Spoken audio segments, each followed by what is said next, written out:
जय जिनेन्द्र। नमो अरिहन्ताणं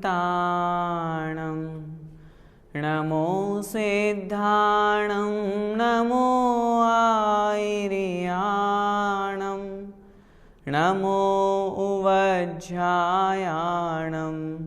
नमो लोये सव्वसाहूणं। पंच परमेष्ठी भगवान की जय हो।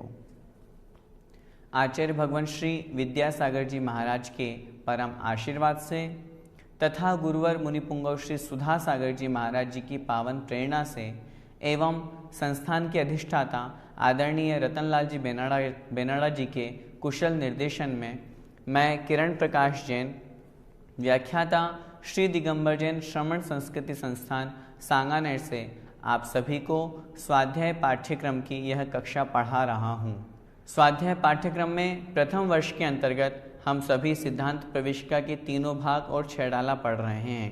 इसमें से हम तीसरा भाग पढ़ रहे हैं। तीसरे भाग में जो सेकंड पार्ट है उसका पाठ 4 आज की कक्षा में हम व्रत के संबंध में पढ़ेंगे।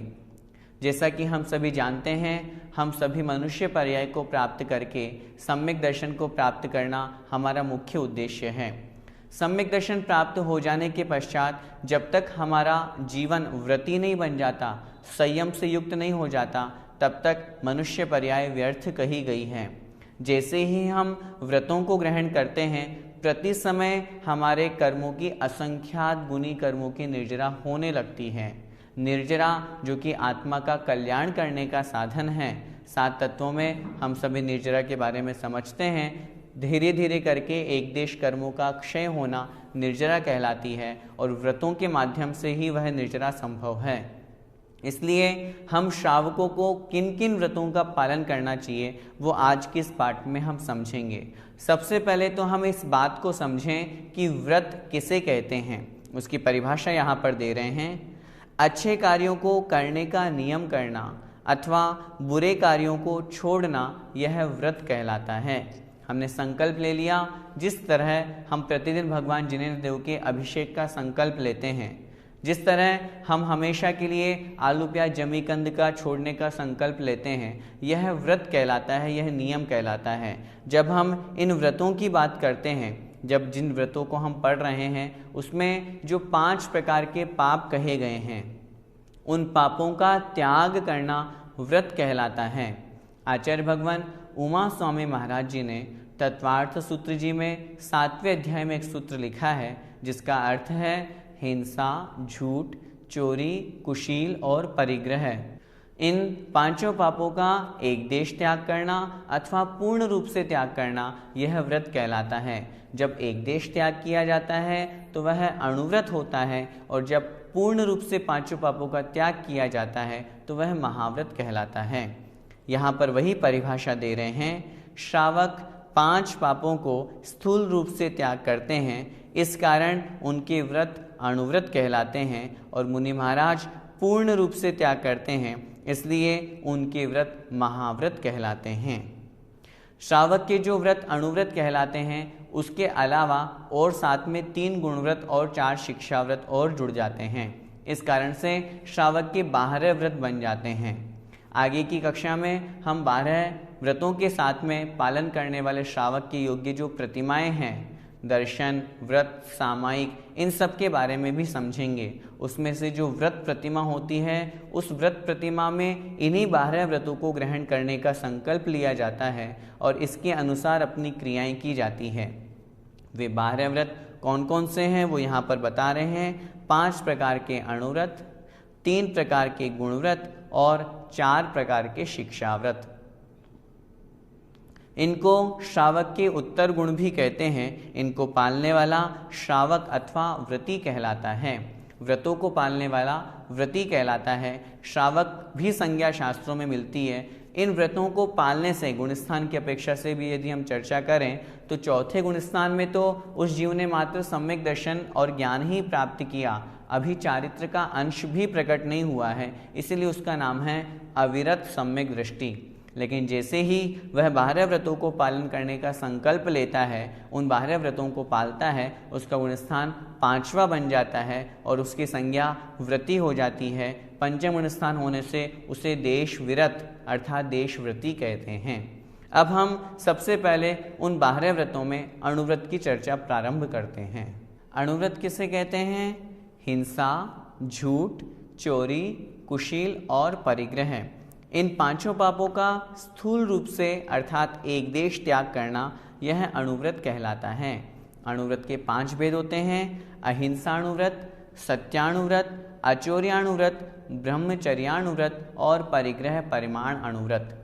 सबसे पहले तो हमें इस बात को बहुत अच्छी तरह से समझ लें, हम यह पाठ क्यों पढ़ रहे हैं। इसलिए पढ़ रहे हैं ताकि हमारे जीवन में भी व्रतों का ग्रहण हो, हम भी इस मनुष्य पर्याय को सार्थक करने के लिए व्रतों को ग्रहण कर सकें। व्रतों को ग्रहण करने के पहले उन व्रतों के बारे में समझना जरूरी है। अहिंसा अणुव्रत में किस प्रकार हिंसा का कितना कैसे त्याग किया जाता है, हम क्या क्या कर सकते हैं और हमें किनका त्याग करना चाहिए। परिग्रह परिमाण अणुव्रत में हमें किस तरह से अपने परिग्रह का त्याग करना है अथवा कितना रखना है, कितनी सीमा रखनी है, वो सारी की सारी बातें हमें इस पाठ में समझनी है, ताकि जब भी हम अणुव्रतों को 12 व्रतों को ग्रहण करने का भाव रखें तब हम इस बात को अच्छी तरह से समझ लें कि हमें इनका पालन करना है। सबसे पहले हम समझते हैं अहिंसा अणुव्रत को। प्रमाद से अथवा संकल्प पूर्वक अर्थात इरादा करके, जानबूझ करके, जहाँ पर त्रस्त जीवों का घात नहीं करना होता है वह कहलाता है अहिंसा अणुव्रत। अहिंसा अर्थात हिंसा नहीं करना। हिंसा 2 तरह की जीवों की होती है, एक त्रस्त जीवों की, एक स्थावर जीवों की। हम गृहस्थ में रहते हैं, हमारे साथ में घर गृहस्थी के बहुत से कार्य लगे हुए हैं, इस कारण से हम पूर्ण हिंसा का त्याग नहीं कर सकते। इसलिए आचार्यों ने कहा कम से कम त्रस्त जीवों की हिंसा का तो त्याग करो। भोजन आदि बनाना है, स्नान आदि करना है, वस्त्र प्रक्षालन करना है, सभी क्रियाएं करनी है। इसलिए स्थावर जीवों की हिंसा से हम नहीं बच सकते।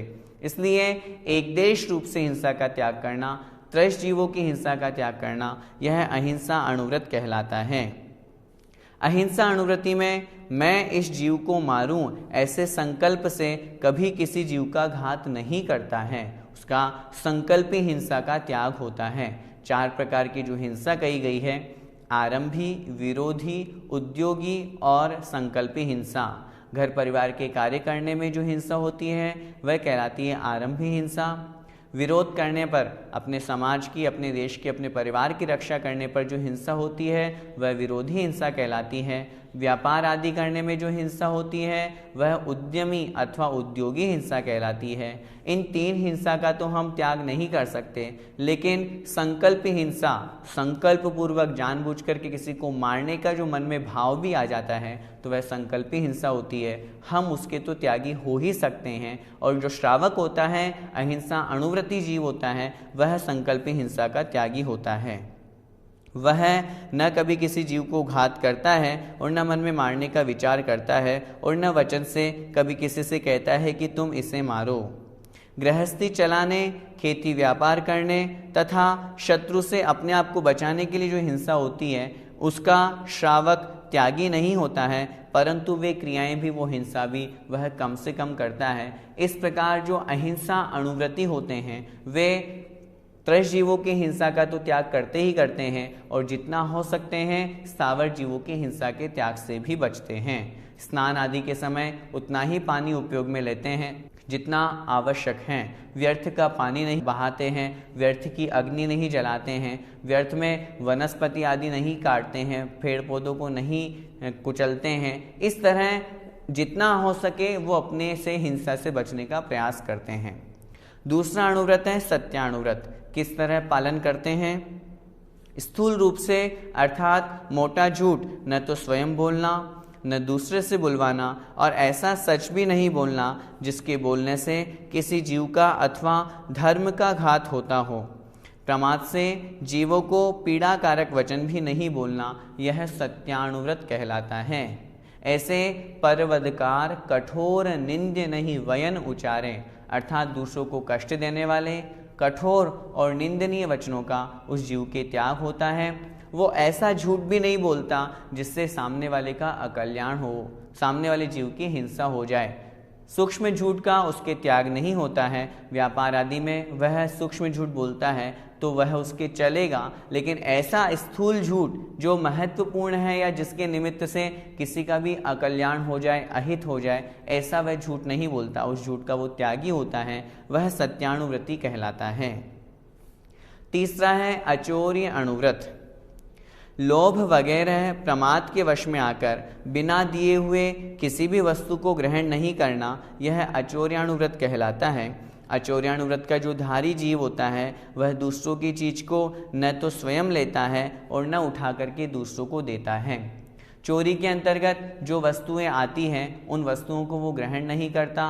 कभी भी राज काज के जो नियम कायदे हैं उनको फॉलो ही करता है, उनके विपरीत नहीं चलता है और इस तरह की चोरी नहीं करता है जिससे जीव हिंसा का उसे दोष लगे या सामने वाले के प्राणों की हिंसा का दोष लगे। स्थूल रूप से वह चोरी का त्यागी होता है, इसलिए वह अचौर्य अनुव्रत कहलाता है। अगला है ब्रह्मचर्य अनुव्रत, अर्थात परिस्त्री सेवन एवं वेश्या सेवन का त्याग करना, यह ब्रह्मचर्य अनुव्रत है। ब्रह्मचर्य अनुव्रत जो धारी होता है वह अपनी स्त्री को छोड़ करके अन्य सब स्त्रियों को पुत्री, बहन एवं माँ के समान समझता है। उनके ऊपर कभी बुरी दृष्टि नहीं रखता है, कभी बुरे विचार नहीं रखता है, बुरी निगाह से उन्हें नहीं देखता है। और अष्टमी, चतुर्दशी आदि जो पर्व के दिन हैं, अष्टमी है, चतुर्दशी है, 10 लक्षण महापर्व है, अष्टानिका पर्व है, इनमें भी काम सेवन कदापि नहीं करता। यह ब्रह्मचर्य अनुव्रति जीव कहलाता है, जो मात्र अपनी स्त्री में ही संतुष्ट है, अर्थात जिसे हम स्वदार संतोष व्रत भी कहते हैं, अर्थात अपनी पत्नी, अपने पति में ही संतुष्ट रहना।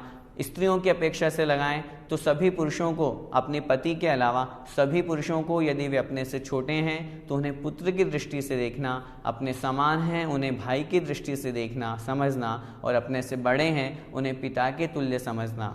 स्त्री पर्याय की अपेक्षा से हम समझते हैं तो जितनी भी माताएं बहनें हैं, अपने से बड़ी को माँ के समान, अपने बराबर वाली को बहन के समान और अपने से छोटी को पुत्री के समान समझना, इस तरह के भाव रखने पर वह ब्रह्मचर्य अनुव्रत का धारी जीव कहलाता है।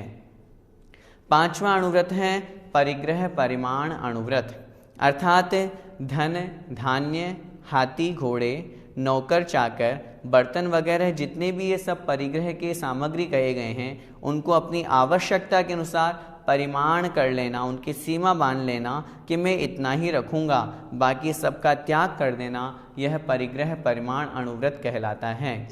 माताओं बहनों से मैं विशेष रूप से इस बारे में निवेदन करना चाहूँगा, आप लोगों के पास में बहुत तरह का बहुत परिग्रह रखा हुआ रहता है जो किसी प्रकार के उपयोग में भी नहीं आता, व्यर्थ में उसके निमित्त से राग द्वेष रूप परिणाम होते हैं। जितना परिग्रह होगा उतना संक्लेश रूप परिणाम होगा, उसको रक्षा करने के परिणाम होंगे।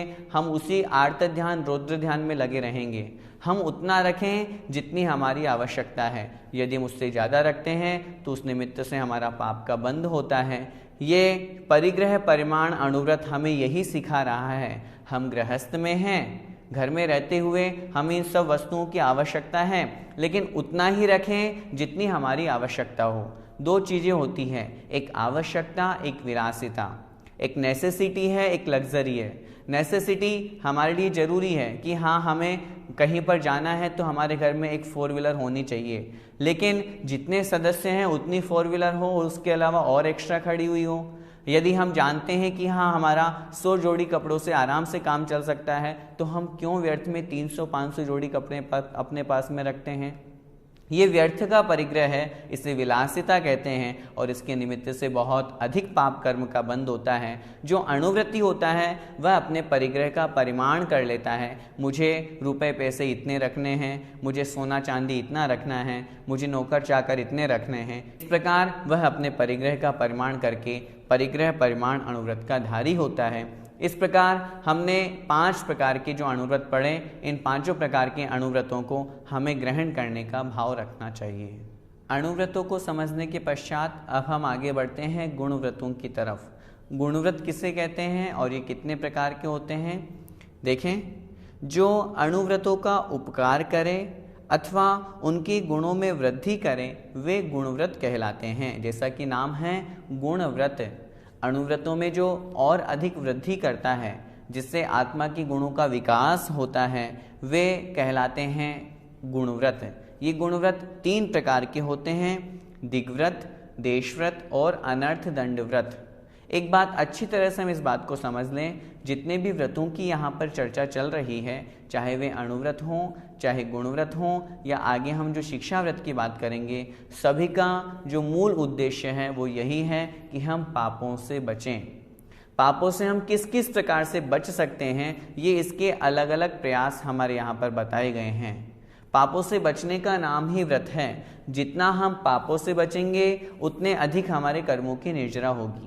इसलिए 5 अणुव्रत के साथ में ये 3 गुणव्रत भी हमको समझना अनिवार्य है। सबसे पहला कहा है दिग्व्रत। किसे कहा है?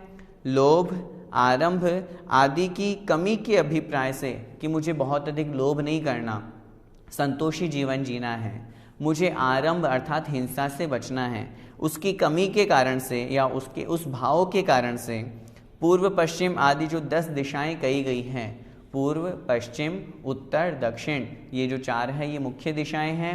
इसके अलावा ईशान, आग्नेय, नैऋत्य और वायव्य, ये 4 कोनों की 4 जो दिशाएं विदिशाएं कही गई हैं 8 हो गई। एक ऊपर की ऊर्ध्व और एक अधो नीचे, इस तरह ये 10 दिशाएं होती हैं।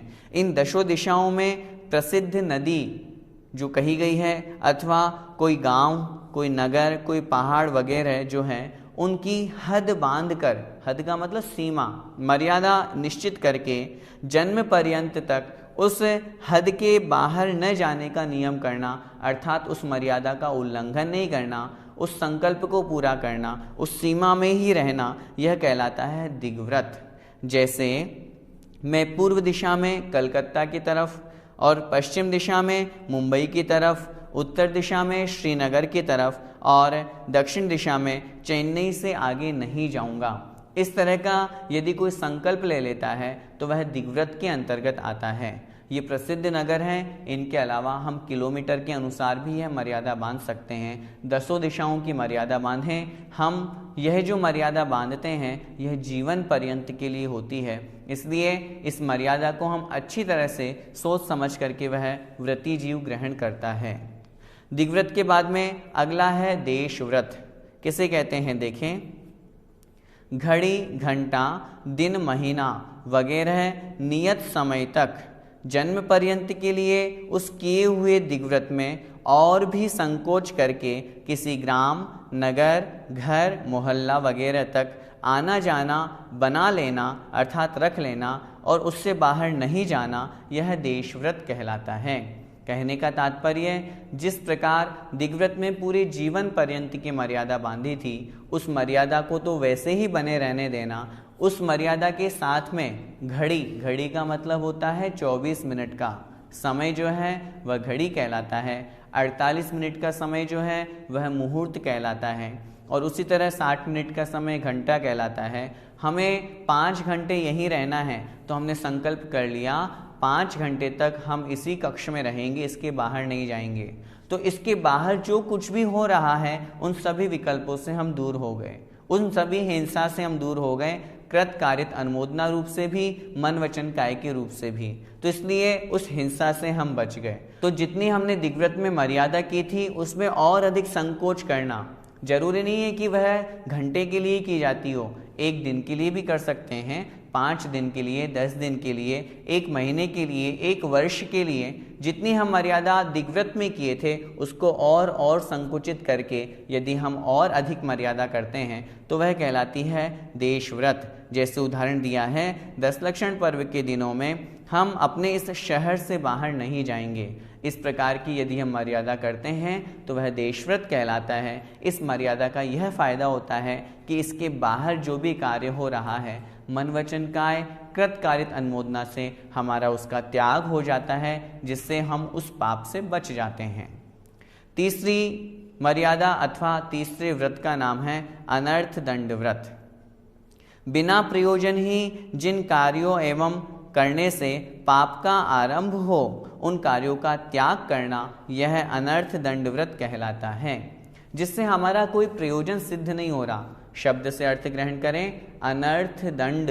दंड का मतलब होता है क्रिया, मन वचन काय की क्रिया। अनर्थ का मतलब निष्प्रयोजन, व्यर्थ में, जिससे हमारी आत्मा का कोई कल्याण नहीं होने वाला, ऐसी क्रियाओं को करने का त्याग कर देना, यह कहलाता है अनर्थ दंड व्रत। जैसे किसी को हिंसा का उपदेश देना, किसी की हार जीत सोचना। बैठे बैठे क्रिकेट देख रहे हैं और सोच रहे हैं कि ये टीम जीतनी चाहिए, इतना छक्का इसने लगा दिया, ऐसा होना चाहिए। इस तरह का जो भाव होता है, बैठे बैठे मन में यह विचार कर रहे हैं, किसी ने आया कोई और उसको बता दिया कि तुम ऐसा व्यापार नहीं ऐसा व्यापार कर लो, इसमें ज़्यादा मुनाफा है, उसमें हिंसा कितनी हो रही है उसने सोचा नहीं और उसका उपदेश उसने दे दिया।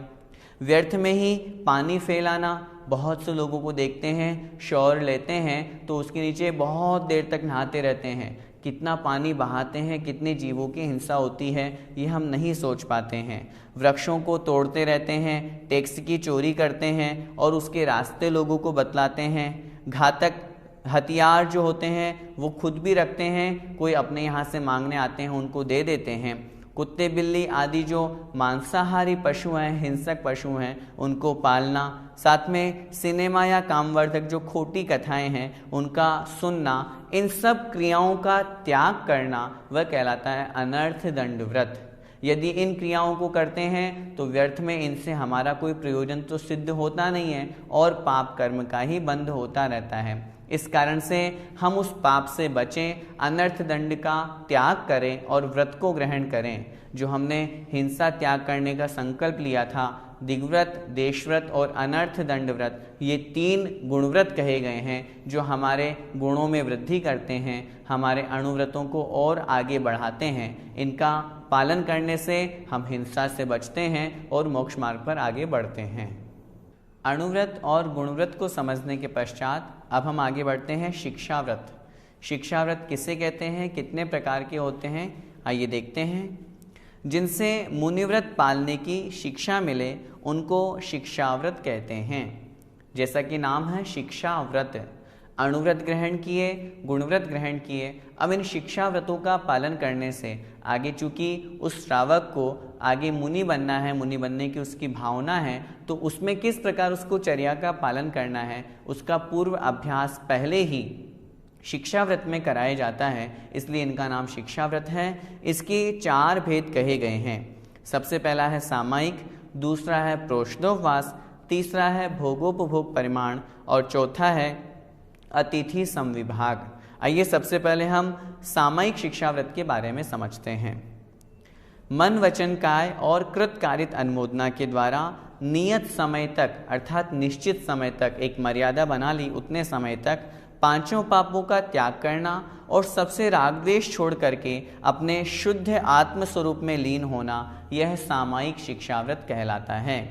सामायिक शिक्षाव्रत जिनके होता है, 2 प्रतिमाधारी जो होते हैं, उनको सुबह और शाम 2 बार तो कम से कम 2 घड़ी तो उनको सामायिक करना अनिवार्य है। सामायिक शब्द का अर्थ स्वयं हमें बता रहा है, समय अर्थात आत्मा, आत्मा में लीन होना, आत्मा की तरफ आगे बढ़ना। उस सामायिक की प्रारंभिक अवस्था में हम सामायिक पाठ भी पढ़ सकते हैं, उसका चिंतन करें, नमोकार मंत्र की माला फेरें, किसी स्थान विशेष का हम ध्यान करें, कुंडलपुर के बड़े बाबा का ध्यान करें, सम्मेद शिखर जी की यात्रा वंदना का ध्यान करें। ऐसा करने से हमारा मन एकाग्र होता है, सभी प्रकार के विकल्पों से दूर होकर के सामायिक की जाती है।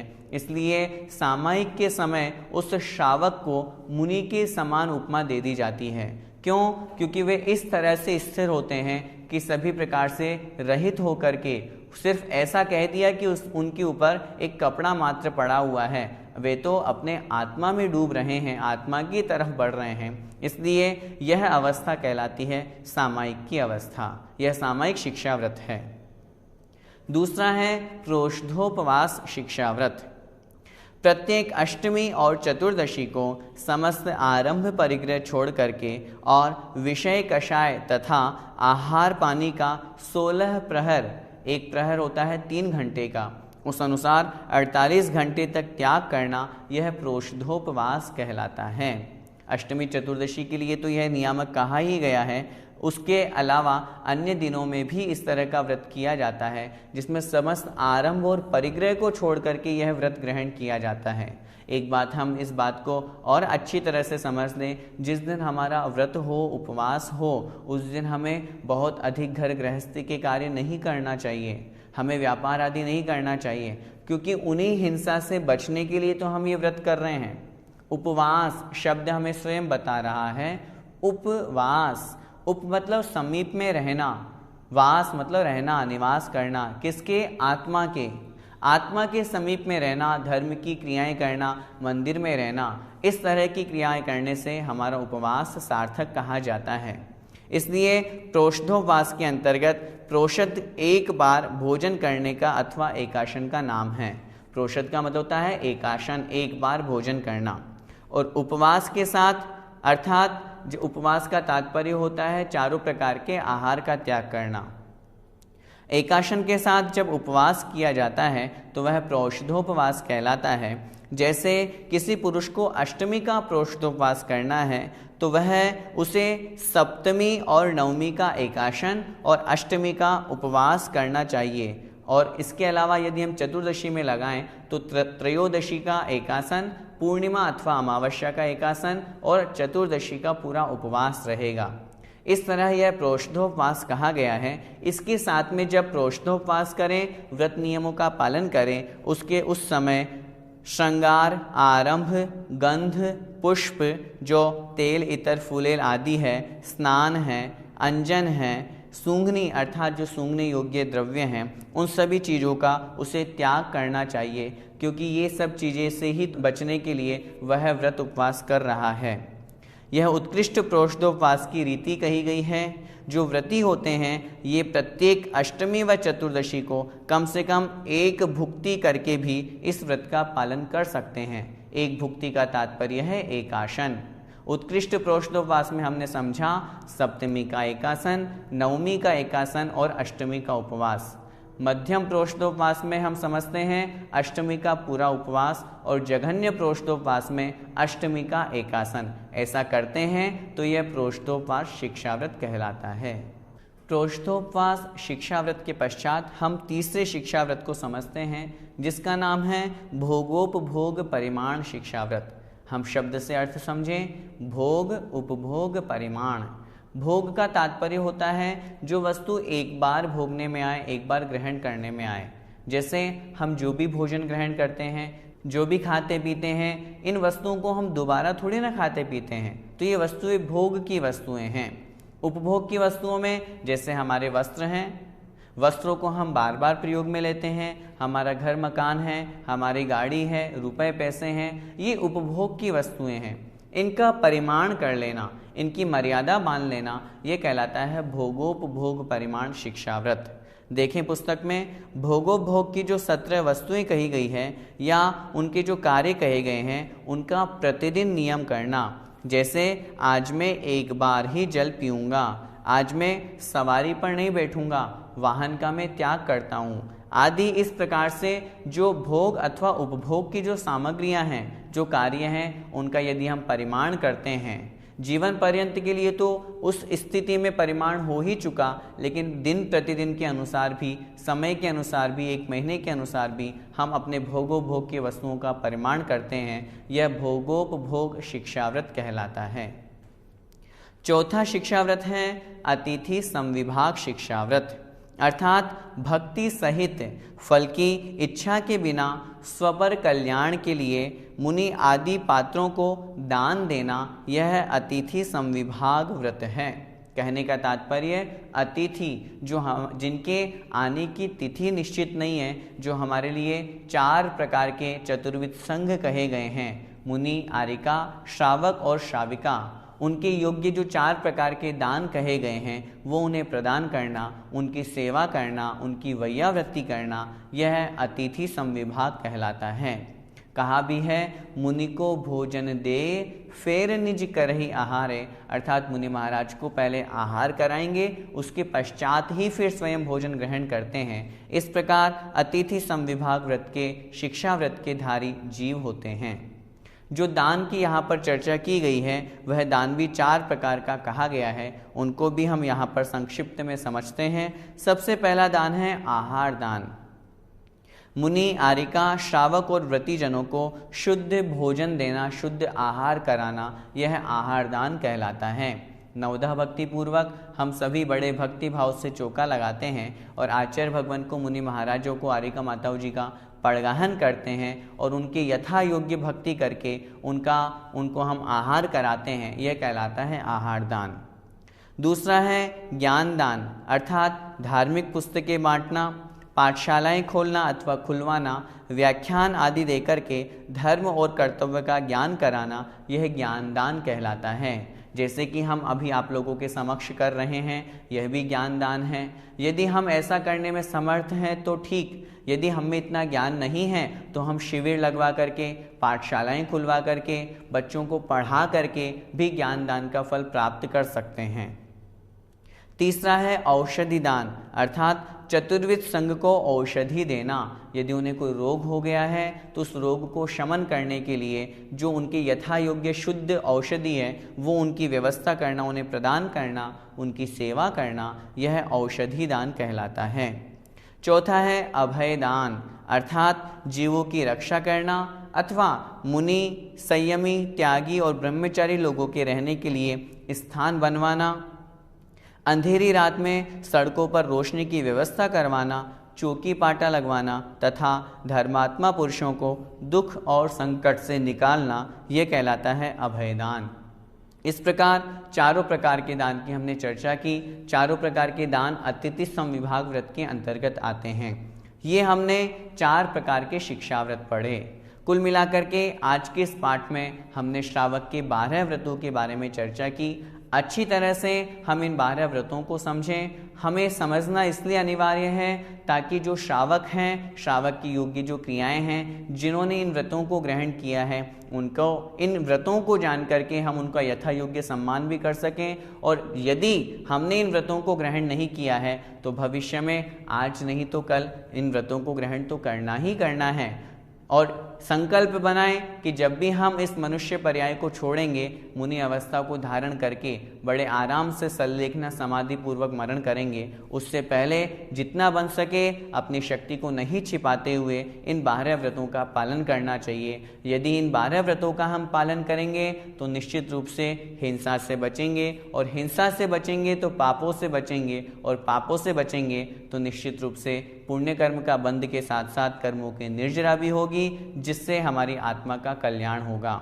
हम सभी इन व्रतों को ग्रहण करके निर्जरा करते हुए मोक्ष मार्ग पर आगे बढ़ें। इसी मंगलमय भावना के साथ जय जिनेंद्र।